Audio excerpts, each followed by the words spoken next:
देखिएगा, हम NTA TPC JEE main series को आगे बढ़ाते हुए आज के इस वीडियो लेक्चर में पेपर नंबर 109 के बारे में डिस्कस करेंगे।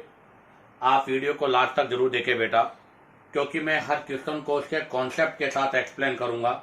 तो ये आपके रिवीजन करने का सबसे बेस्ट मेथड होता है कि अगर आपने पूरी केमिस्ट्री पढ़ रखी है, उसका रिवीजन करना हो तो आप वीडियो को जरूर देखें, क्योंकि रिवीजन करने के लिए सबसे बेस्ट मेथड यही है।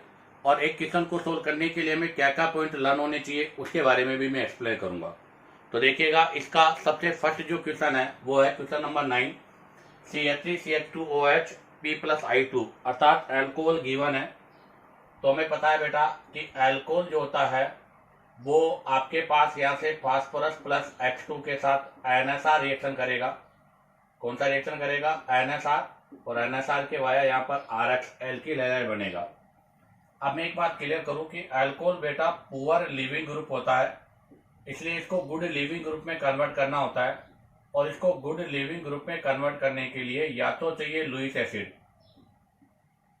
या फिर चाहिए H+ प्रोटॉन। तो हम लुईस एसिड और प्रोटॉन के साथ ऐसा करते हैं।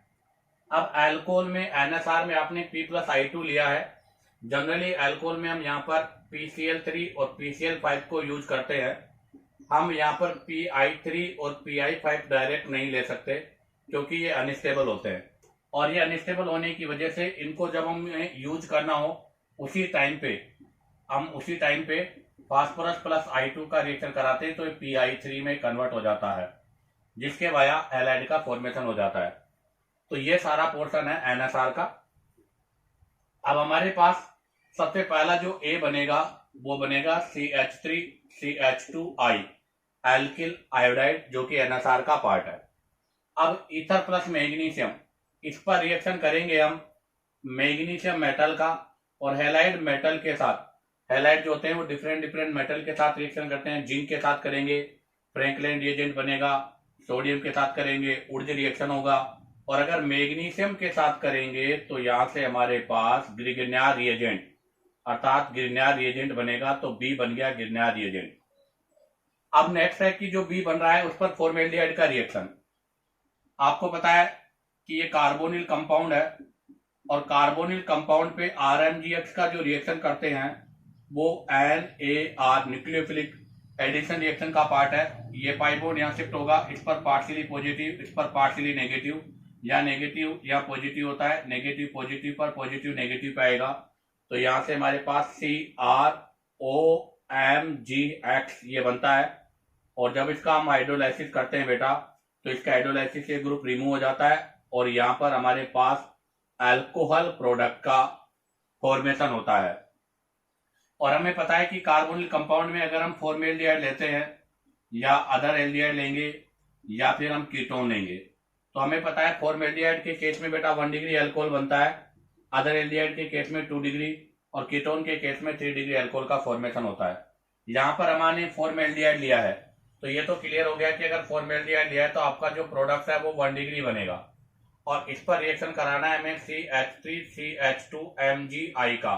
तो यहाँ से ये वाला पार्ट नेगेटिव है, ये वाला पार्ट पॉजिटिव है, ये पाई बॉन्ड शिफ्ट होगा, यहाँ पार्शियली पॉजिटिव, यहाँ पार्शियली नेगेटिव। अब आपको पता है कि नेगेटिव पर पॉजिटिव अटैक करेगा, तो CCHOMgI,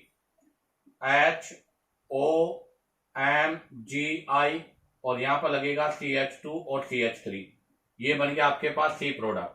इसका हाइड्रोलाइसिस करेंगे एसिडिक मीडियम में, और जब इसका एसिडिक मीडियम में हाइड्रोलाइसिस होगा तो यहाँ से अल्कोहल बनेगा। तो आप जरा देखिएगा, इस कार्बन पर 2 हाइड्रोजन और एक OH ग्रुप है, तो CH2OH हो जाएगा, और हमारे पास यहाँ पर CH2CH3 हो जाएगा। और हमें पता है फॉर्मेल्डिहाइड है, तो बनने वाला अल्कोहल कौन सा होगा? 1 डिग्री अल्कोहल होगा, जो कि यहाँ पर क्या है? N प्रोपाइल अल्कोहल है। तो बताओ कौन सा आंसर राइट है इसका? First butanol wrong, second N butyl alcohol wrong, N propyl alcohol बिल्कुल सी आंसर आपका राइट है कि यहाँ से N प्रोपाइल अल्कोहल बनेगा। आइसोप्रोपाइल अल्कोहल तो तब बनता जब हम यहाँ पर फॉर्मेल्डिहाइड के अलावा अदर एल्डिहाइड लेते, क्योंकि अदर एल्डिहाइड के द्वारा 2 डिग्री अल्कोहल बनता है और फॉर्मेल्डिहाइड के वाया 1 डिग्री अल्कोहल का फॉर्मेशन होता है। इसी के साथ आपका इक्वेशन फर्स्ट कंप्लीट होता है। अब आप चाहो तो यहाँ से इसका स्क्रीनशॉट ले लीजिएगा। अब हम यहाँ से नेक्स्ट क्वेश्चन के बारे में डिस्कस करेंगे। तो देखिएगा, अब हम डिस्कस करेंगे next question number 10, CH3 CH2 CH2 NH2 NaNO2 plus HCl। तो ध्यान दे बेटा, हमें यहाँ पर रिएजेंट दे रखा है NaNO2 प्लस HCl, और NaNO2 प्लस HCl रिएक्शन करके नाइट्रस एसिड बनाता है, और 1 डिग्री जो अमाइन होता है वो नाइट्रस एसिड के साथ में डाई एजोटिनेशन रिएक्शन करता है। क्या करता है? डाई एजोटिनेशन रिएक्शन करता है। इसके वाया डाई एजोनियम क्लोराइड बनेगा, और ये अनस्टेबल होता है, और अनस्टेबल होने की वजह से तुरंत यहाँ से अल्कोहल में कन्वर्ट हो जाता है। तो इसका मतलब 1 डिग्री अमाइन का जब हम NaNO2 प्लस HCl के साथ रिएक्शन करेंगे तो आपका प्रोडक्ट अल्कोहल होगा। क्वेश्चन यह है कि which of the following is not possible, इसमें कौन सा पॉसिबल नहीं है ये बताना है। तो आप जरा देखिएगा, हमारे पास यहाँ पर 1 डिग्री जो अमाइन, मतलब यहाँ पर हमारे पास जो अमाइन है वो CH3 CH2 NH2 N propyl amine है। जब इसका रिएक्शन हम HNO2 के साथ करते हैं तो यहाँ से डाई एजोनियम बनता है, तो यहाँ से हमारे पास CCCN2 प्लस Cl माइनस, ये डाइजोनियम बनेगा। और आपको पता है यहाँ पर इंटरमीडिएट बनता है कार्ब कैटाइन, ये इंटरमीडिएट कार्ब कैटाइन है, और साथ में नाइट्रोजन गैस रिलीज हो जाती है। अब आप देखो, यहाँ पर इंटरमीडिएट आपके पास कार्ब कैटाइन बना है, और ये कार्ब कैटाइन अभी 1 डिग्री है, तो बेटा इसमें यहाँ से हाइड्रोजन के वाया 1,2 हाइड्राइड शिफ्ट हो जाएगा। तो यहाँ से 1,2 हाइड्राइड शिफ्ट होगा तो 1 डिग्री आपके 2 डिग्री में कन्वर्ट हो जाएगा। तो आप देखो, अगर 1 डिग्री से अल्कोहल बनेगा तब तो हमारे पास प्रोडक्ट होगा एन प्रोपाइल अल्कोहल, तब तो हमारे पास प्रोडक्ट क्या होगा? N propyl alcohol. और जब 2 डिग्री से बनेगा तो हमारे पास प्रोडक्ट होगा आइसोप्रोपाइल अल्कोहल। इसका मतलब यहाँ पर 1 डिग्री एन ऑप्शन भी होगा और बी ऑप्शन भी होगा। अब आपको पता है सर, यहाँ पर इंटरमीडिएट कार्ब कैटाइन बन रहा है, और एलिमिनेशन के अंदर भी इंटरमीडिएट कार्ब एनाइन है। तो अगर यहाँ पर हम बेस लेंगे, क्यों? तो उसका मैं रीजन आपको बता दूं, क्योंकि it is the part of NSR, ये न्यूक्लियोफिलिक सब्स्टिट्यूशन है, और एनएसआर और एलिमिनेशन रिएक्शन हमेशा पैरेलल होती है। अगर एनएसआर और एलिमिनेशन पैरेलल होती है तो पहले एनएसआर होता है, उसके बाद एलिमिनेशन होता है। तो अगर यहाँ से एलिमिनेशन हो जाए और ये बीटा हाइड्रोजन रिमूव हो जाए तो यहाँ से एल्कीन का भी फॉर्मेशन हो जाएगा। तो इसका मतलब सी प्रोडक्ट भी पॉसिबल है। कौन सा प्रोडक्ट नहीं बनेगा बेटा? यहाँ डी प्रोडक्ट नहीं बनेगा, तो इस क्वेश्चन का आंसर होगा डी। इससे पहले एक और बात मैं आपको बता दूं कि ध्यान रखना बेटा, एनएसआर न्यूक्लियोफिलिक सब्स्टिट्यूशन, अर्थात न्यूक्लियोफिलिक सब्स्टिट्यूशन और एलिमिनेशन रिएक्शन दोनों हमेशा पैरेलल होती है। दोनों ही प्रोडक्ट का हमेशा फॉर्मेशन होता है, बट उसमें सब्स्टिट्यूशन प्रोडक्ट हमेशा मेजर होते हैं और एलिमिनेशन प्रोडक्ट हमेशा माइनर होते हैं। बट अगर हीटिंग गिवन है तो ऐसी कंडीशन पर आपका एलिमिनेशन प्रोडक्ट मेजर होता है। इसलिए यहाँ पर ए बी सी तीनों प्रोडक्ट पॉसिबल है। अब आता है next question number 11। Question number 11 आपके बायोमोलिक्यूल्स का है। Identify the vitamin B which can be stored in the human body. इनमें से कौन सा हार्मोन जो है वो हमारी ह्यूमन बॉडी में स्टोरेड होता है? तो सर उसके लिए आंसर होगा विटामिन B12। ये आपके एक मेमोरी बेस्ड क्वेश्चन है, आपको डायरेक्ट लर्न होना चाहिए। इसी के साथ आपका एक क्वेश्चन नंबर 10 और 11 कंप्लीट होता है। अब आप चाहो तो यहाँ से इसका स्क्रीनशॉट ले लीजिएगा। अब हम यहाँ से नेक्स्ट क्वेश्चन नंबर 12 के बारे में डिस्कस करेंगे। तो देखिएगा, अब हम डिस्कस करेंगे next question number 12। Question number 12 में है कि which of the following form a primary alcohol when react with Grignard reagent. आपको बताना है कि इनमें से कौन प्राइमरी अल्कोहल बनाएगा जब उसका हम रिएक्शन गिरनियर रिएजेंट के साथ करेंगे। तो आपको मैं क्लियर कर दूं बेटा कि ये कार्बोनिल ग्रुप है, इसका रिएक्शन करते हैं RMgX के साथ, तो it is the part of NAR, nucleophilic addition reaction है ये। आपको पता है ये पाई बॉन्ड यहाँ शिफ्ट होगा तो यहाँ पॉजिटिव या नेगेटिव होगा, और गिरनियर रिएजेंट में R पे माइनस होता है और मैग्नीशियम पर प्लस होता है। तो माइनस वाला प्लस पर और प्लस वाला माइनस पर अटैक करता है, तो इसके वाया यहाँ से एडिशन प्रोडक्ट बनेगा OMgX, और आपके कार्बोनिल ग्रुप पर R लग जाता है, और R लगने से बेटा इसकी डिग्री चेंज हो गई। तो देखो यहाँ से पहले जो डिग्री थी वो डिग्री चेंज हो गई क्योंकि इसमें R ग्रुप ऐड हो गया। और अब इसका हम यहाँ से हाइड्रोलाइसिस करते हैं, तो जैसे हाइड्रोलाइसिस करेंगे H यहाँ लगेगा, OH यहाँ लगेगा, तो CrOH, अर्थात हमारे पास प्रोडक्ट बनेगा अल्कोहल। और उस अल्कोहल में एक कार्बन ज्यादा होगा, अर्थात डिग्री चेंज हो जाएगी। अब आप देखो, अगर हम यहाँ पर लेते हैं C double bond O H formaldehyde, अभी आप देखो फॉर्मेल्डिहाइड में कार्बन कोई भी डिग्री वाला नहीं है, तो यहाँ से हमारे पास देखो HCHOH और इसके ऊपर एक R ग्रुप लग जाएगा, अर्थात यहाँ से 1 डिग्री अल्कोहल का फॉर्मेशन होगा। अगर मैंने फॉर्मेल्डिहाइड के अलावा अदर एल्डिहाइड लिया है, ध्यान दें ये तो था फॉर्मएल्डिहाइड, और अब मैंने ले लिया सिंपल एल्डिहाइड, कोई सा भी एल्डिहाइड हो सकता है फॉर्मेल्डिहाइड को छोड़कर, तो यहाँ पर जो अल्कोहल बनेगा RCHOH, यहाँ एक और R लग जाएगा, और एक और R लगते ही ये 2 डिग्री अल्कोहल हो जाएगा। और अगर हम यहाँ पर एसीटोन अर्थात कीटोन लेते हैं, तो बेटा कीटोन में कार्बन पहले से 2 डिग्री है, तो हमारे पास यहाँ पर जो अल्कोहल बनेगा वो अल्कोहल होगा 3 डिग्री। तो ध्यान रखना, कार्बोनिल कंपाउंड से गिरनार रिएजेंट का रिएक्शन करके हम 1 डिग्री, 2 डिग्री, 3 डिग्री तीनों टाइप के अल्कोहल बना सकते हैं, क्योंकि गिरनार रिएजेंट में एक R ग्रुप ऐड होने से वहां पर डिग्री चेंज हो जाती है। तो अगर हम फॉर्मेल्डिहाइड लेंगे तो वहां कोई भी कार्बन डिग्री वाला नहीं है, तो वहां पर एक कार्बन लगने से वो 1 डिग्री हो जाएगा। एल्डिहाइड लेंगे तो यहाँ पर ये कार्बन आपका 1 डिग्री है, 2 डिग्री में चेंज हो जाएगा। अगर कीटोन लेंगे तो ये कार्बन आपका 2 डिग्री है, 3 डिग्री में कन्वर्ट हो जाएगा। तो बताओ इसका कौन सा आंसर राइट है?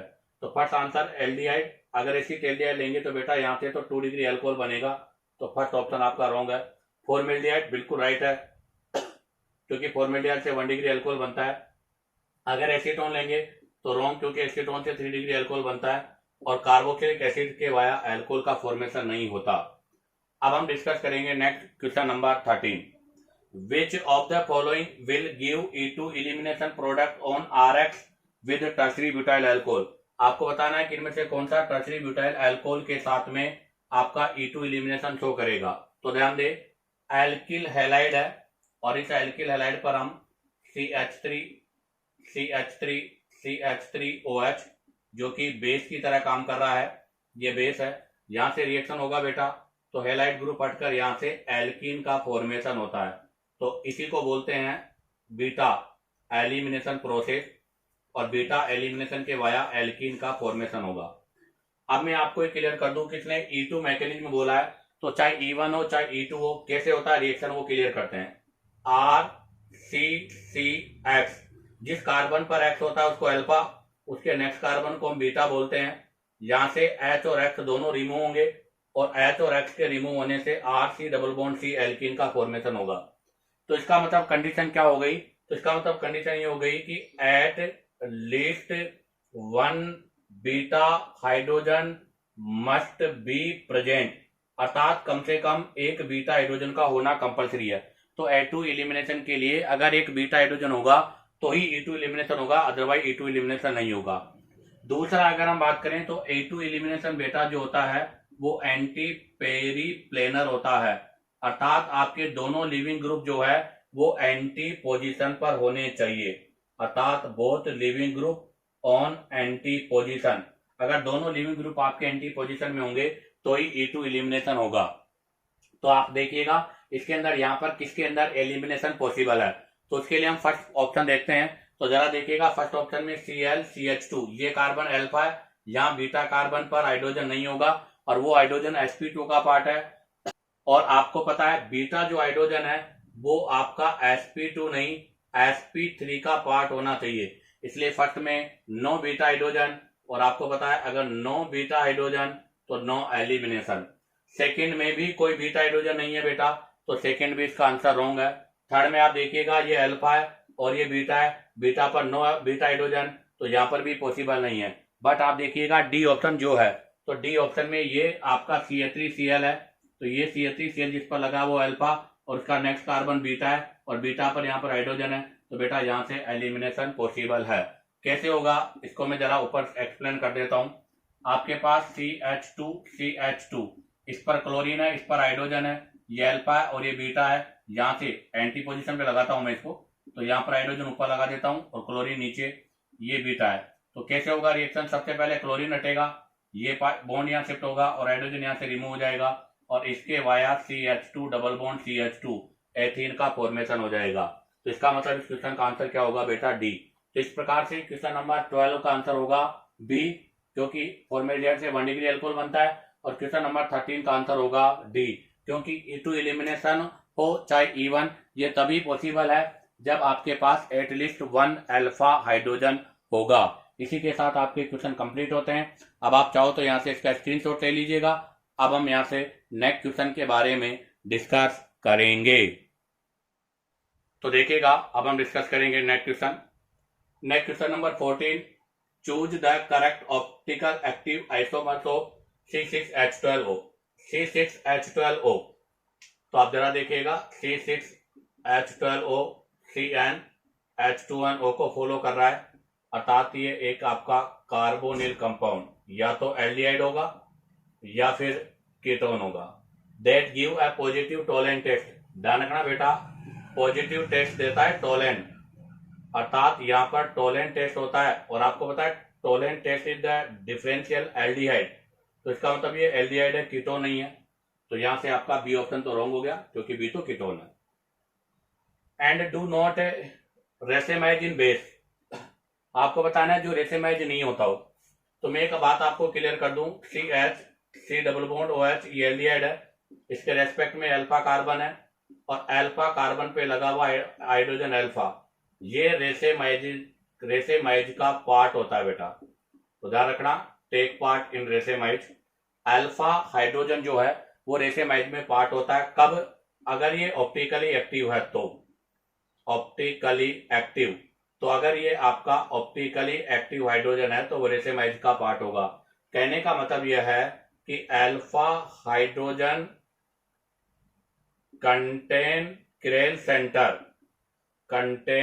किरेल सेंटर सो रेसेमाइजेशन, अर्थात एल्डोल कंडेंसेशन।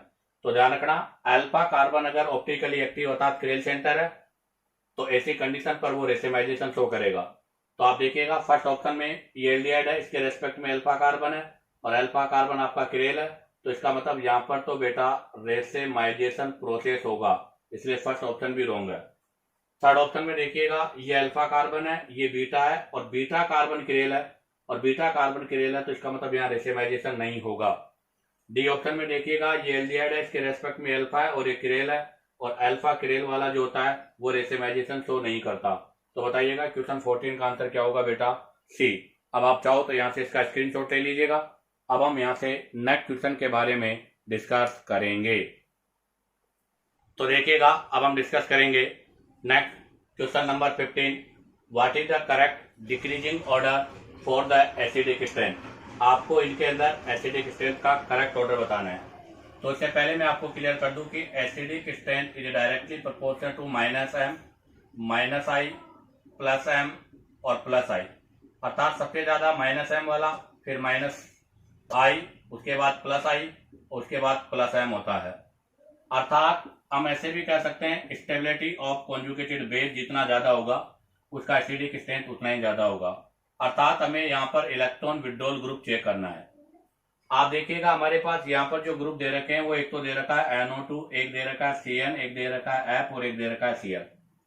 और यहाँ पर जो हमारे पास स्ट्रक्चर है वो है CH2 C double bond OH, और यहाँ पर हमारे पास जो भी ग्रुप लगा रखा है वो डिफरेंट है। तो इसका मतलब इस ग्रुप का इसके साथ में कोई रेजोनेंस वाला कंडीशन नहीं है, अर्थात यहाँ पर मीजोमेरिक इफेक्ट नहीं लगेगा, यहाँ पर ओनली इंडक्टिव इफेक्ट लगेगा। कौन सा इफेक्ट ऑब्जर्व होगा बेटा? Inductive effect.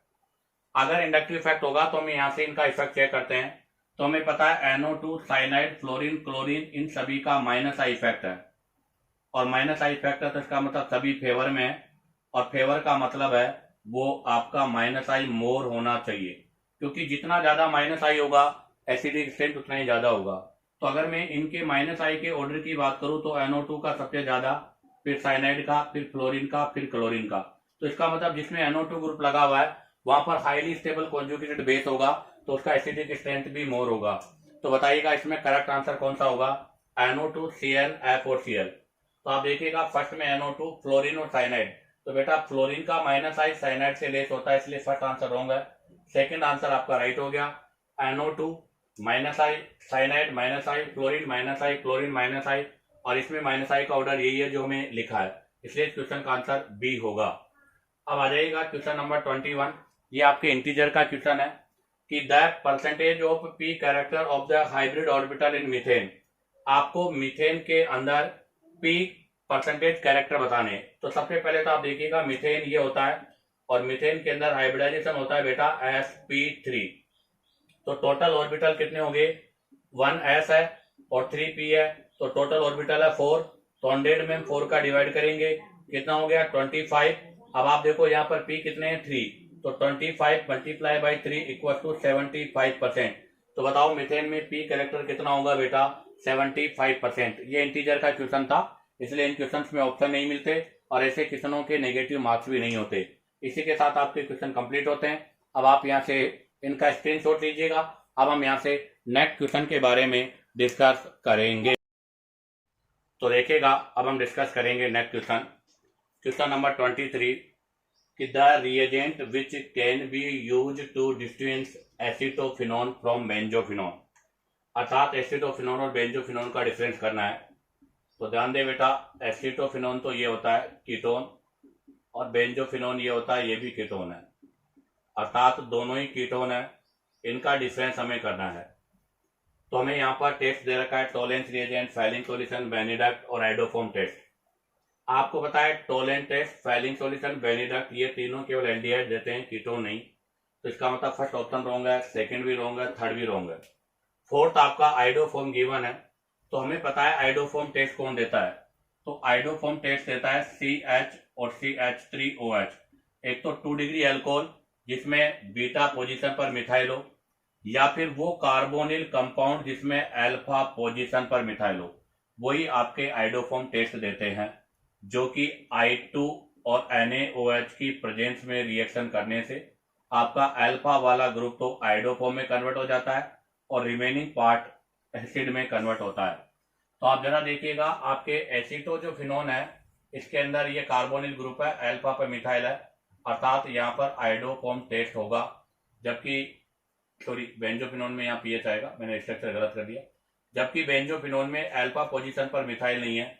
अगर यहाँ पर अल्फा पोजीशन पर मिथाइल नहीं है तो इसका मतलब यहाँ पर आइडोफॉर्म भी नहीं होगा।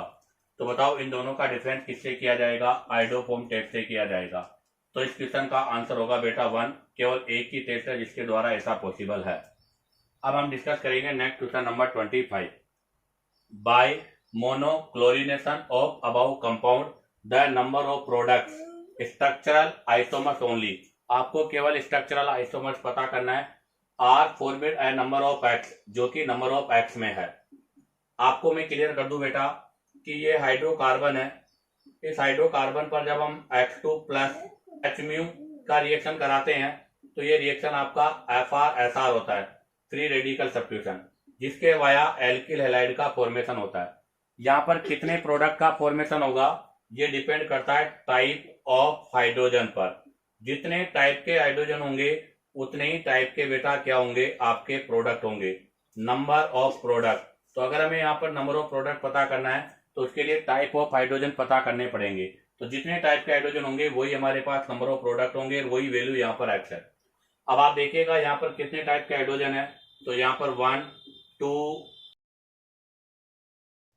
3 4 5 6 7 8 9 10 11 12 13 और 14, टोटल 14 टाइप के हाइड्रोजन है। तो इसका मतलब बेटा x की वैल्यू तो 14 होगी। जबकि हमें क्वेश्चन करना है कि report your answer as x/2। हमारा आंसर हमें x/2 में देना है, तो 14 में हम 2 का डिवाइड करेंगे तो आंसर कितना हो जाएगा बेटा 7। तो इसका मतलब क्वेश्चन 25 का आंसर होगा 7 और क्वेश्चन 23 का आंसर होगा 1।